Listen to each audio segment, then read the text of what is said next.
Hello everyone, welcome back to Hope Quest today. We are interviewing Phil Sims today, who is taking on the Newbold Comyn Hill challenge, in which he will run up and down Newbold Comyn Hill 50 times and do 1,000 press-ups. I think that's a lot. I can't imagine doing that. So shall we start with the interview? So hi Phil, how are you today?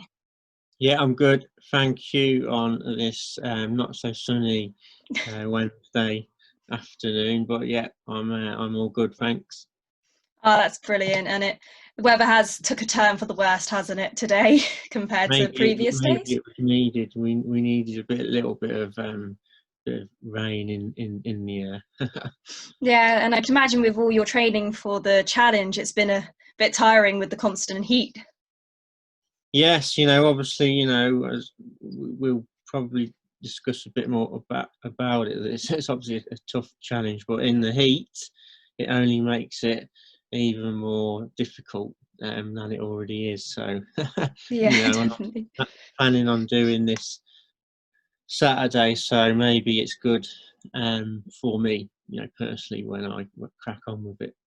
Yeah, definitely. So let's talk a bit about your challenge now. So where did the idea for it come from?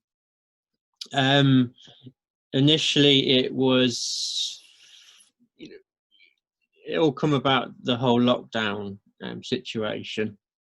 But for the last 12 months, I had been heavily involved with, a challenge that was already set, which, is a duathlon, a bit like a triathlon for, people who, aren't aware, but that got cancelled 5 days before the event, so that wasn't, obviously what I was planning on doing. And yeah, it was a bit of a setback, but not as such, because although I was planning on doing this event, and it's a big event, that was just the small part of it, because for me it's about setting that challenge and then get involved with the process and the journey, and enjoying it, but in a sense that I'm accomplishing something. So that wasn't so much the thing for me. Was then, okay, what do I do next? Because a lot of people could have been in this situation where they would either carry on and do something, or not, which seems to be the case, where people can't go to the gym, they can't do their usual routine. So the easy thing to do would be just to fall back into habits that necessarily wouldn't serve that person. So for me, I needed a challenge, but all of the events were obviously cancelled, for the Due to the certainly, lockdown. yeah, so as I say to people, you need some kind of a challenge. It doesn't mean to say you've got to go and do like a 10K, a half marathon, or whatever the case may be. You can create the challenge yourself. What's your personal goal? So that's what I did. And being local, walking around Newbold Common, I was like, okay, well, I've run up and down that hill 10 times before, just Oh, as 10 times already before. well, I know that's already kind of tough, but that's where I was already at. So It's very I wanted impressive. I wanted to do something for myself, but also for charity. It was just that opportunity where I had a bit more time to myself than normal.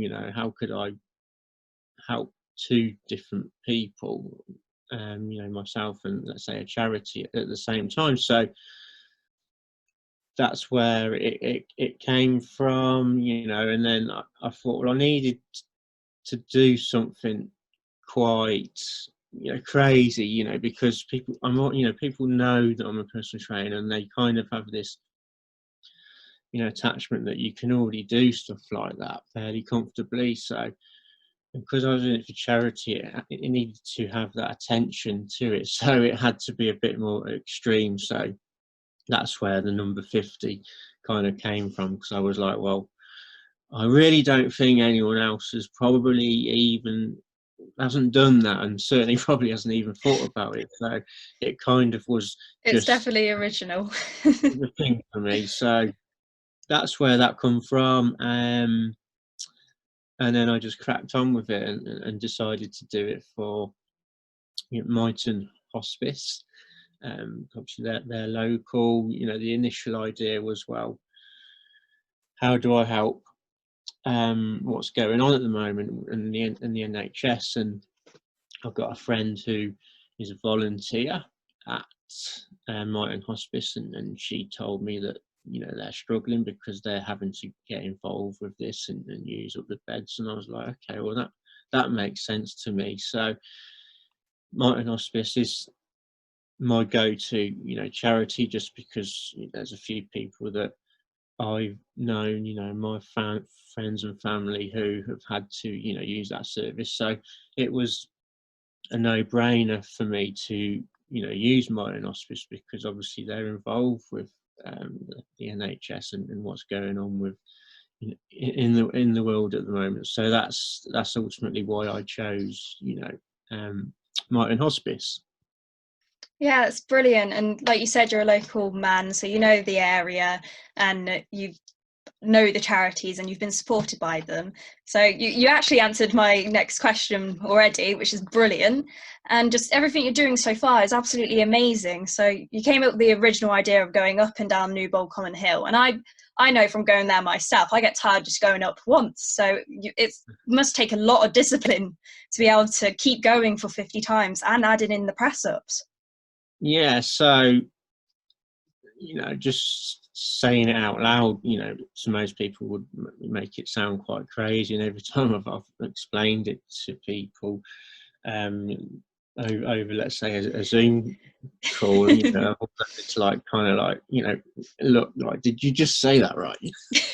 I'm like, yeah, you know, don't worry. But you know, obviously I've got a certain level of, you know, fitness, because that's what I do. That's what I enjoy. And another reason I decided to do it for charity is because I wanted to do this, but I didn't want it to come across as like, let's say, I was showing off, if that makes any Yeah, sense. that I get what you Really, mean there.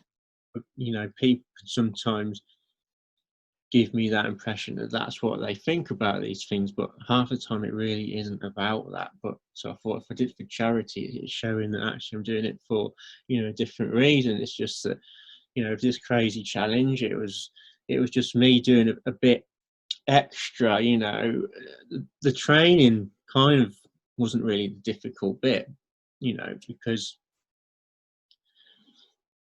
press ups and using my legs are things that I'm actually, you know, quite good at.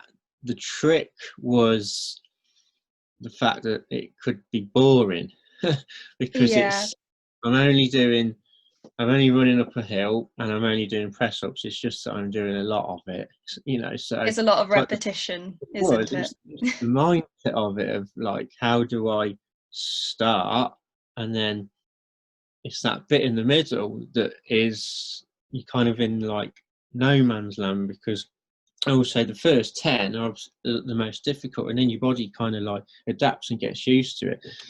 And when you get nearer the end, it's like you see the the finishing line. So that's fine. So it's this middle part that you have to kind of like go into this different kind of space. And what I would do is I'd do 10, and then I'd think, okay, well, I'll just do another 10. But then it gets to the situation where now let's just think of it as in blocks of 5. And then psychologically, this becomes, let's say, a simpler and dare I say, easier way of me to, you know, conquer it. And it's taken a couple of months, and I'd do it, let's say, on a Monday, and I started off with 10, and it was 15, and it was 20, and then it was 30. And 2 weeks ago I got up to, you know, 40, and I'm hoping to actually do the 50 and the 1,000 Saturday, because I feel like, you know, I'm ready, and I've been in the paper, I've been in the radio, and I've reached my target for the sponsorship, so everything's all in place now, and I just want to get it done, get it Yeah, it's kind that of anticipation's built over up with. already. It is, because as I said earlier, it's about the process and the journey, and I've kind of ticked all the boxes with that, and it's the days now not really the part that it was about, but I obviously have to go ahead and do it. So Saturday morning is when I'm planning to actually kind of like close the book on this challenge. I bet you're going to feel really accomplished after doing it as well, won't you? Yeah, I'll probably have like the biggest cheeseburger ever after. So I think that I'll have earned that well. Yeah, you definitely would have deserved that. So you mentioned earlier that you're a personal trainer and you're quite passionate about what you do. So does that include your, well, of course it will include your health and fitness, but have you always been passionate about this sort of stuff? No, I've been doing it now for quite a while. We're talking like 15 years, but I could go on for like an hour about this, but I'll keep it really, really short. My story originally comes from the fact that I haven't always been like this, and I haven't been motivated, and I didn't really do exercise, and I didn't mix with teams, and because I was always like forced to like maybe play football and cricket and rugby at a younger age, but it didn't really work for me, and I wasn't very confident. So I joined the gym, and then I did the classic thing where I didn't go.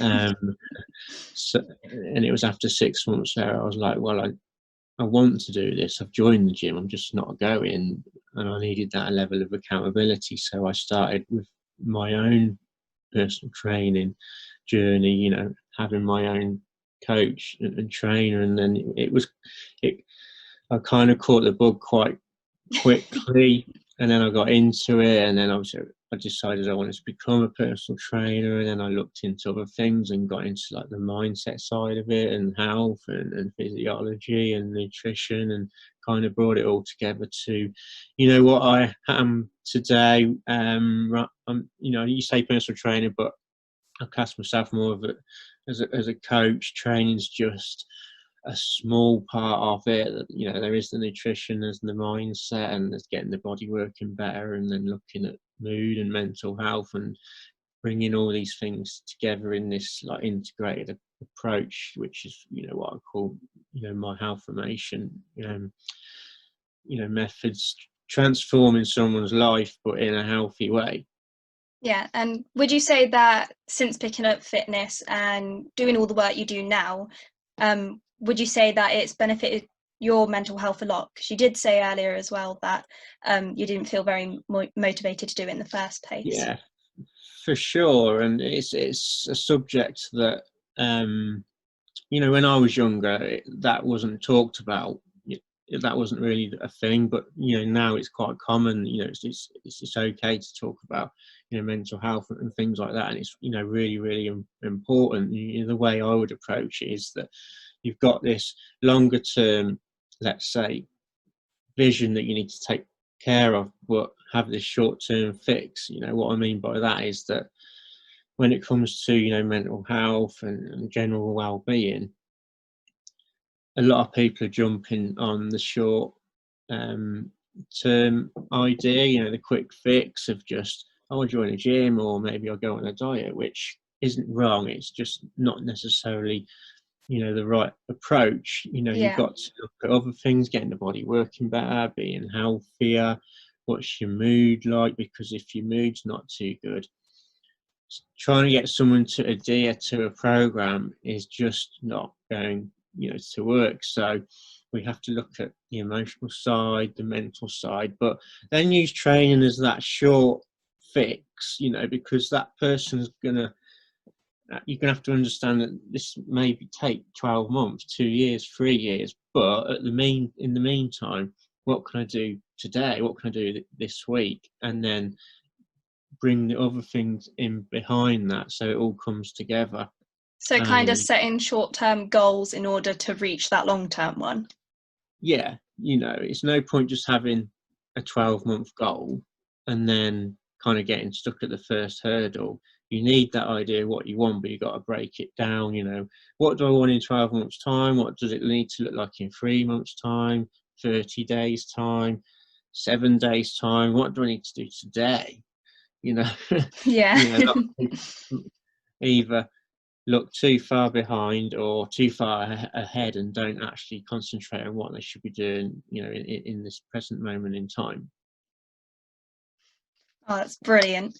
And it's so great that you mentioned about kind of the long-term and short-term gratification, because I was doing it as part of my campaign. I've been looking into that sort of stuff, because a lot of the time you will have young people that do things just for the short-term gratification from it. But like you said, you have that long-term one set, but you also have the little small things so that you can actually feel kind of some sort of achievement. I think that's absolutely brilliant, and it's great to hear that it's actually used in every day for many things.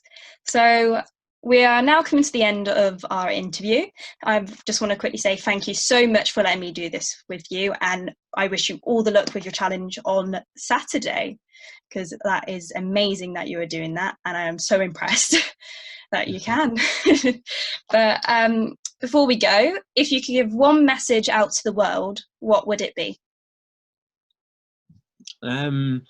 Similar to what I said about looking at the different areas, you know, the whole thing with me and my health formation is this integrated approach. It's, you won't ever find your answer in one area, you know. So where people are just thinking about training, or they're just going on a diet, you know, they're not looking at the other things about where am I with the way I think about the approach, and am I ready for it yet? You know, what's my mental health? What's the mood like? So, you know, the health formation is about the 5 M's. It's the mindset, metabolism, which is about getting the body in a better position to, let's say, be healthier, you know, lose weight, whatever the goal, you know, may be, because it's, people are looking about the outside and what the mirror says, but what's actually happening on the inside. If you're feeling good on the inside, what happens on the outside often doesn't you know, mean so much, or is easier to achieve. And then, you know, we've got like meal prep, which is basic nutrition and understanding the basics. And it's not so much about learning the basics, but how do people fit them into their life, because that's often, you know, where, you know, people struggle. And then, as I said, there's people's mood, and how can they find motivation a lot easier. And then the last bit, it's the movement, it's the exercise, which typically is the bit that people try and do first. So, as I said, to wrap it up, you won't find your answer in one area. You need to have this balanced approach, this integrated approach. But rather than taking massive steps in one area, it's how do I improve the 1% in multiple areas, and then just learning how you can be consistent, and then actually realizing it's all coming together, and you start making it look easy, and all your friends will be jealous. Well, thank you so much. That is an amazing message to pass out, and I definitely know I will be using that in the future with improving my own well-being and my fitness goals. So thank you so much for today. It was a pleasure speaking to you, and I hope we stay in touch, and you can also keep spreading all the joy you are doing at the moment by helping Myton Hospice. Sure, and thank you for allowing me to be on this call. You're welcome. So thank you everyone for watching, and tune in next week for our next edition of Inspire Warwick. Thank you, and bye.